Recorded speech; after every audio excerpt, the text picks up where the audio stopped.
Hello, welcome to the next episode of Tales from the Hedge. Now, recently I managed to have a very rare day off, and at the request of the kids, I happened to spend the day around the northeast coast, particularly North Shields and Tynemouth. It was there that I stumbled upon the North Shields wooden dolly. Now, the wooden dolly is actually a pretty ship's figurehead, and it stood in its position on Little Street for around 200 years, although it hasn't always been in that location. The dolly has had to be replaced 5 times. The first through to the 4th stood in its current position on Little Street, but the 5th was unveiled in North Shields, Northumberland Park. The 6th and current dolly is back in its original home. Now, the reason for the dolly's constant replacement is not just down to wear and tear or exposure to the weather in North Shields, but largely down to a tradition of sailors taking small slices of wood from her as good luck or protective charms to take to sea with them. Within folklore, the sea plays host to all manner of legends and creatures, and because of this, a huge amount of charms and superstitions associated with it. Now, to stop this podcast going on for hours and hours and keeping to our usual 20-minute-ish time frame, we're going to focus on sea folk, people and creatures who look like people from the sea.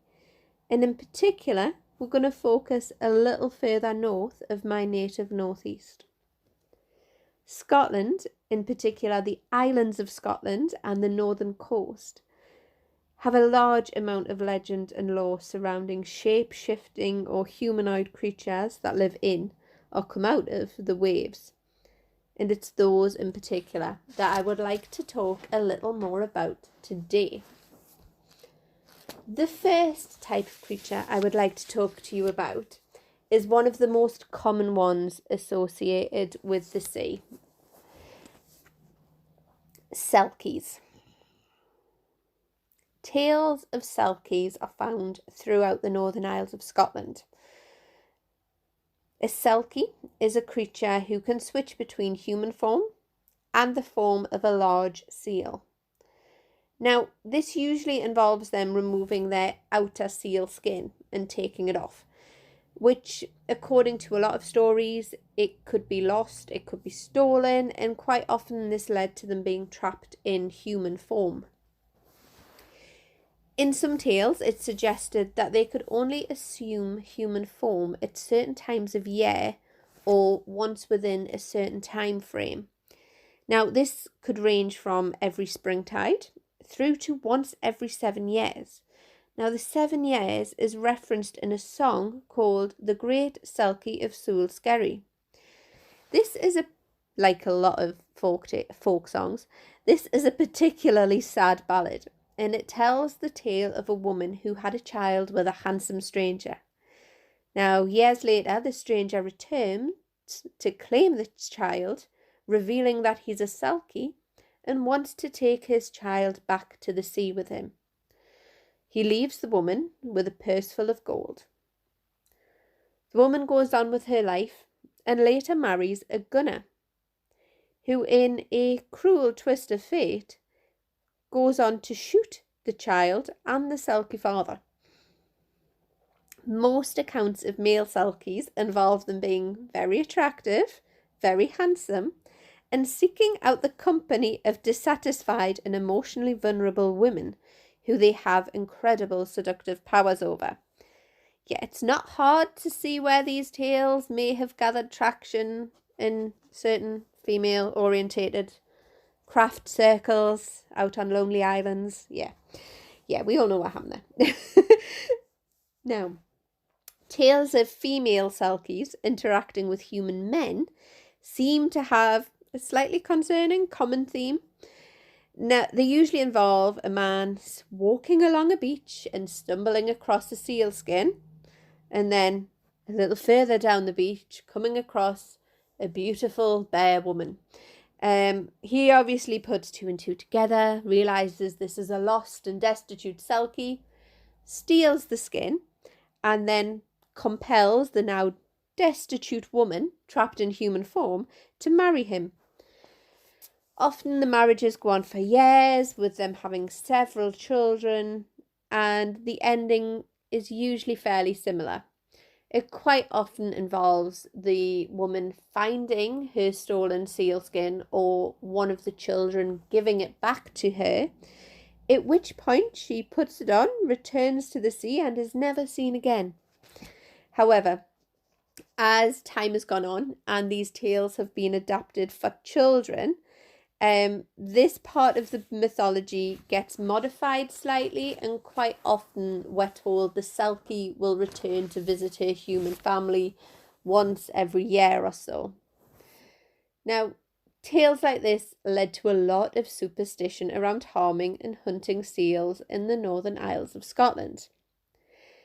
Historically, this has led to people only really making use of seal skin and blubber during very hard times. Scotland, however, is not the only place that this type of folklore exists. There are distinct parallels to the Selkie mythology found in Irish and Icelandic mythology in particular. Although there are some variations, the link between seals and people who live in the sea is quite a strong one that covers quite a big geographical area.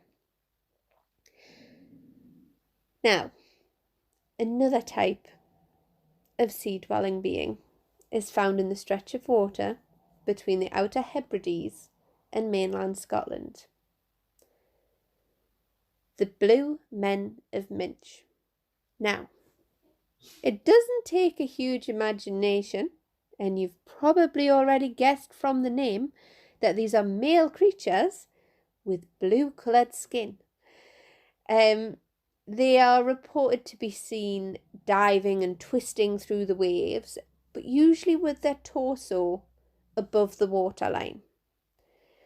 There's no account of them coming onto land, but it's said they inhabit sea caves. In tales and accounts of them, they are believed to have one slightly worrying power, which is the ability to control the weather.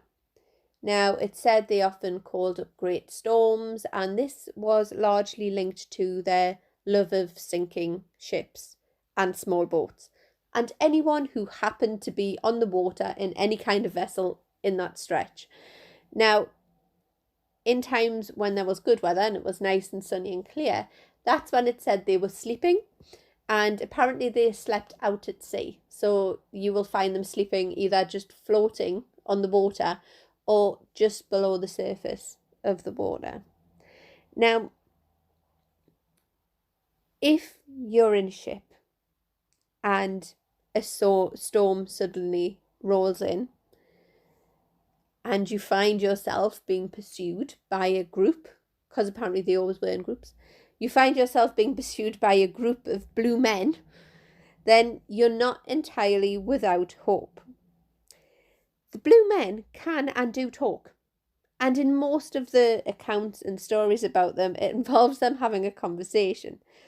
And when they decide to target a vessel, they will, or their leader, more to the point, will offer a challenge of poetry. Typically, it's stated that he will shout you 2 lines of rhyme, each of which you must answer also in rhyme. If you manage to complete this little poetry slam that you have at sea, then you're allowed to go on your way unhindered. Now, this is a bit of an unusual story, and there are 3 theories as to where people think that this comes from. The first one is that they weren't actually blue, they were black.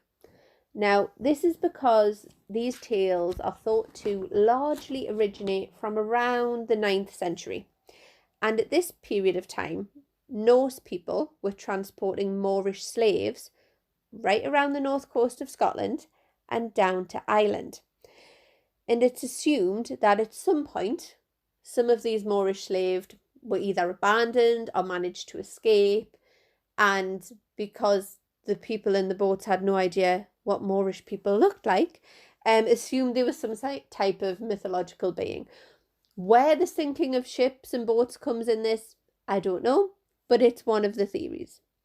Another theory, which I'm kind of slightly more inclined to believe myself, is that they were blue, but it was blue tattoos, and they were Pictish men. And the reason that they were reported as swimming with their waist above the water is that they were actually in some sort of shallow kayak type vessel, so it looked like they were just coming through the water with their torsos above the waves, which kind of makes more sense. That one to me is more plausible. Now, the third belief as to where this came from is that the people telling the tales were actually just using them as a metaphor for the sea itself. Now, that's a little boring, probably the most plausible, but a little boring, and quite understandable given how treacherous that stretch of the ocean is. So it's understandable on that respect. Now, the story of the Blue Men of Minch goes way back, like I said, to the 9th century. And it's easy to look at stories from that thousands of years back and be like, it's nonsense. It's clearly nonsense. It's just made up. However, not all tales of people coming from the sea go that far back. And for our next little example I would like to draw upon, we're actually coming up to 1830. Now, I would just like to apologise in advance to any Scottish listeners out there who are going to be offended by my mispronunciation of place names. I'm sorry, most of my research is done on written materials. I don't know what to tell you. I'm sorry, please don't come for me in the comments. Okay. In 1830, a group of women were collecting seaweed on a beach on the west coast of Benbecula. That's wrong. Benbecula? Anyway, when one of them spotted something in the sea, the women all kind of gathered round to see what it was, and to their amazement, it appeared to be a tiny miniature woman. And reacting to the way that all humans do when presented with something unusual, their first response was, catch it. So the women then proceeded into the sea to try and catch this miniature woman who was swimming around. As you can imagine, this attracted a bit of attention, and others started to join in. And soon there were lots of people trying to catch the tiny miniature woman swimming around off the coast. Now, although none of them actually managed to catch her, one of them, a small boy, allegedly, did end up striking her by throwing a stone, and it was at that point that she disappeared beneath the waves. Now, a few days passed without incident, apart from obviously everyone talking about the tiny miniature woman. In a few days later, along the coast, a creature washed up on the shore, and it was on a beach near Nunton. Now, an account given at the time described this creature as having a fully formed adult female torso, but it was the size of a 3 to 4 year old child. And instead of legs, she had the tail of a salmon, but without the scales. It was said her hair was long and dark, and her skin was pale and white. As you can imagine, crowds very quickly started to gather on the beach, and it was at this point the local sheriff intervened. He called for a shroud and a coffin to be brought down to the beach, which she was laid in, and the tiny woman was taken up to a nearby church and given a full Christian burial. Now, it's said that most of the people on the island turned up to this, which, I mean, you would, wouldn't you? If you heard a mermaid was being buried in the next town over, you'd be at the mermaid funeral. No one's, yeah, of course, loads of people turned up. However, despite there being so many witnesses to this, there is still a few unanswered questions. The primary one being where it is she was buried, because despite there being fairly well recorded accounts of this, it wasn't recorded as to whether she was buried in the churchyard itself or outside of the churchyard in the dunes or down by the sea. Now, no one to date has been able to find a definitive grave marker for the tiny mermaid, or the Hebridean mermaid as she's known in folklore. There has been some talk. There's a couple of big standing stones nearby, which are in the dunes or down by the shoreline, and it's a lot of people associate them with being a grave marker, but nothing's ever been confirmed. And surprisingly, considering this is a fairly well-known folktale, no one's yet tried to dig under any of them, which kind of surprises me slightly. I'm kind of wondering if a lot of the locals are like, no, this brings in lots of tourists. Let people keep assuming where the mermaid's buried. But if it was me, I would be like, no, I want to see the mermaid excavate. So it's still largely assumed she's buried somewhere up there. And like I say, there are really good accounts of this. Unfortunately, no one can give a concrete answer as to where she now lies. But yeah, that is one of the more modern tales of people from the sea. Now, as you can imagine, this is a huge topic. There are hundreds of different stories, and I've barely touched the tip of the iceberg, even in regards to the ones in that particular area of the world. So, if you would like to hear more on this topic, or if you would like to hear a podcast on a different topic, then leave me a message in the comments. Let me know what you think. And we'll be back with more tales from the hedge very soon.